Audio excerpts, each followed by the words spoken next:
அப்போ அவருக்கு செயற்கை சுவாசம் தரணும். நம்ம ஆட்டோமேட்டிக்காக பார்த்தீங்கன்னாக்கா இயற்கையாகவே சுவாசிக்கணும். நம்ம கேட்காம சுவாசிக்கிட்டே இருக்கோம். அது நேச்சுரல் பிரீத்திங், சுவாசம். இப்போ ஒரு கண்டுபிடிச்சிட்டோம், சுவாசம் இல்லை. சுவாசம் இல்லைன்னா அவருக்கு அன்கான்சியஸாக போயிருக்காரு. அதுக்கு அடுத்தது வாய் வழியாக ஏதாவது அடைப்பட்டிருக்கலாம், ஆக்சிடென்ட்ல பல்லு உடைஞ்சிருக்கலாம், உள்ள யாரும் சாப்பிட்டு வந்துருக்கலாம், அந்த டைம்ல உள்ள போயிருக்கோம். உள்ள இருக்கிறத ரெக்கவரி பண்ண எடுக்கணும், வெளியே எடுக்கணும். எப்படி எடுக்கலாம் பாருங்க. அவர் வாயை திறந்து விட்டு நம்முடைய ஆள்காட்டி வரலால உள்ள கையை விட்டு சாச்சிக்கிட்டு நமக்கு சாச்சிக்கிறோம்.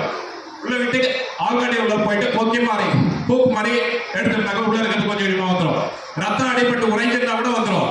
நாக்கு உள்ள இழுத்துட்டு இருக்கோம். அவர் என்ன பண்ணலாம், நம்முடைய ஃபோர்செப்ஸ் மேல டாக்டர்லாம் பயன்படுத்தக்கூடிய ஃபோர்செப்ஸ் இருக்கு இல்லையா, இடுக்கி, அது போல கையை உள்ள கொண்டு போயிட்டு நாக்கு அதனுடைய பொசிஷன்ல கொண்டு வைக்கலாம்.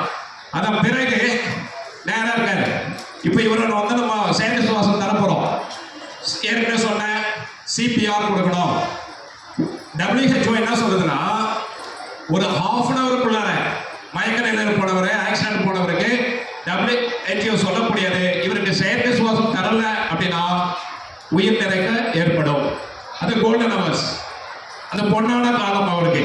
அந்த நேரத்தில் இவருக்கு செயற்கை சுவாசம் கொடுத்தாகணும். கொடுத்தோம்னா இவரை ரெக்கவரி பண்ணலாம். இப்போ எப்படி பண்ற மாதிரி, ஒருத்தரா இருந்தா வாய் வழியா வாயோட வாய் வச்சு ஊதணும். ஐய இவன் வாயிலையா, இவன் அடிப்பட்டு ரத்தம் வந்திருக்கான், தொடங்கணும். சகிப்புத்தன்மை உள்ளவர்கள் தான் அதை செய்ய முடியும். அப்போ நம்ம சகிப்புத்தன்மை மாத்திக்கணும். வாயோட வாய் வச்சு ஊதணும், அல்லது மூக்கு வழியா ஊதணும். வாயே தப்புன்ற மூக்கு வழியா, மூக்கு வழியா ஊதலாம். ஏன்னா காற்று பாதை ஒன்னதான் போகுது. அப்போ ஒருத்தரா இருந்தா தொடச்சிட்டு வாய் வழியா காத்து இழுத்து, ஃபுல்லா காத்த இழுத்து அவர் வாயில ஊதணும். ஊதலாமா? ஊதனா காத்து நம்ம உள்ள இருக்கிற காத்து கொடுத்தா உயிர் வருமா? இவர் சுவாசிக்கிறதுக்கு என்ன காத்து வேணும்? ஆக்சிஜன். நம்ம வெளியிடக்கூடிய காத்து கார்பன் டை ஆக்சைடு கொடுக்கலாமா? கொடுக்க கூடாது. ஆக்சிஜன் கொடுக்கணும். இப்ப நம்ம உள்ள இருந்து வெளியே போய் காத்து என்ன காத்து இருக்கு? அப்ப ஆக்சிஜன் இருக்குமா? இருக்கு. இப்போ எல்லாருக்குமே தெரியும், ஆசிரியர்கள் சொல்லியிருப்பாங்க, காற்று ஒரு கலவை, மிக்சர்.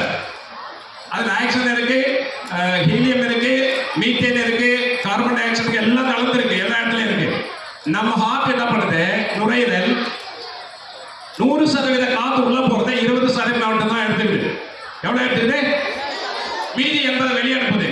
அந்த 80ல ஆக்சிஜன் இருக்கு. அதனால தான் அவருக்கு அந்த காத்தை கொடுக்குறோம். புரிஞ்சு போச்சா? புரியுதா? ஓகே. இப்போ இவருக்கு ஒருத்தரா இருந்தா ஒரு முறை ஊதுறோம். இவருக்கு என்ன பண்ணணும்மா, கை வச்சு பம்ப் பண்ணிருப்பாங்க, பார்த்துருப்பீங்க. எங்க அப்படின்னா விழாக்கூடு கடைசி எங்க இருக்கோ அது முடிகிற இடத்துல பார்த்தீங்கன்னா ஒரு பள்ளம் இருக்கு எல்லாருக்குமே, மார்பு குழி. அந்த மார்பு குழியில நுரையீரல், அதுக்கு மேல இதயம் இருக்கு. இதயத்தையும் நுரையீரலையும் பம்ப் பண்ணும்போது ரெண்டு கையால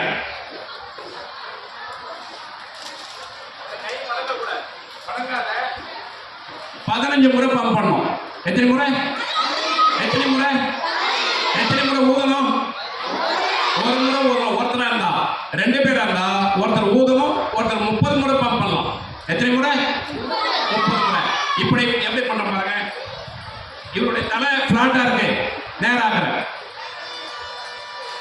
அப்போ வாயை என்ன பண்றேன், ஓபன் பண்றேன். அப்போ வாயோட வாயை வச்சு ஊதுறோம். முத்தம் கொடுக்கறாங்க. அப்போ ஊதுறோம்.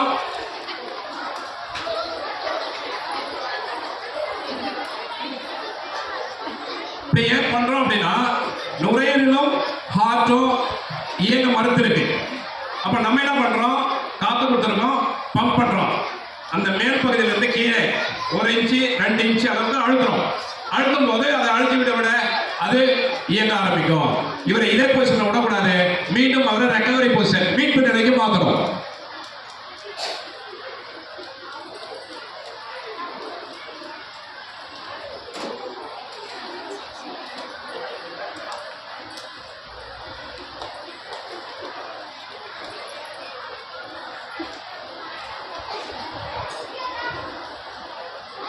இது ரெக்கவரி பொசிஷன் அல்லது மீட்பு நிலை. இது ரெட் கிராஸ் உடைய சென்ட் ஜான் ஆம்புலன்ஸ் மூலமா 2 எங்களுக்கு பயிற்சி கொடுத்தாங்க. விழுப்புரம் மாவட்டத்தில் பார்த்தீங்கன்னா திண்டிவனம் காலி மாவட்டம் ஒரு 400 பேர், விழுப்புரம் காலி மாவட்டம் 400 பேர், 800 பேர் கொடுத்தாங்க. அதில் என்ஜின் இன்னைக்கு ஃபர்ஸ்ட் எய்ட் பண்ணிட்டு இருந்தா நான் ஒரே ஒரு ஆள் தான். மற்றவங்களுக்குலாம் தெரியும் சர்வீஸ்க்கு வரல. கிட்டத்தட்ட 27 ஆண்டுகளாக சர்வீஸ் பண்ணிட்டு இருக்கோம். இது ரெக்கவரி பொசிஷன். நம்ம வீட்டில் தூங்கிட்டு இருப்போம், மல்லாக்கா தூங்கிட்டு இருப்போம். ஏதோ ஒரு சூழ்நிலை ஒரு கழிச்சு பார்த்துட்டு இருந்திருப்போம். காரணம் என்னன்னா அந்த பக்கம் காற்று அதிகமாக கிடைக்குது அப்படின்னு யார் சொன்னது? உள்ள இருக்கிறது. ஆமா, நீ தூங்கிட்டு இருக்கும்போது சொல்லுது காற்று அந்த பக்கம் வந்து திரும்புன்னு. இப்படி பண்ணோம்னா நம்ம கொடுத்த காற்றை அவருக்கு ஈஸியா சுவாசிக்க முடியும். இது ரெக்கவரி பொசிஷன். இதே போல 2-3 முறை பண்ணோம்.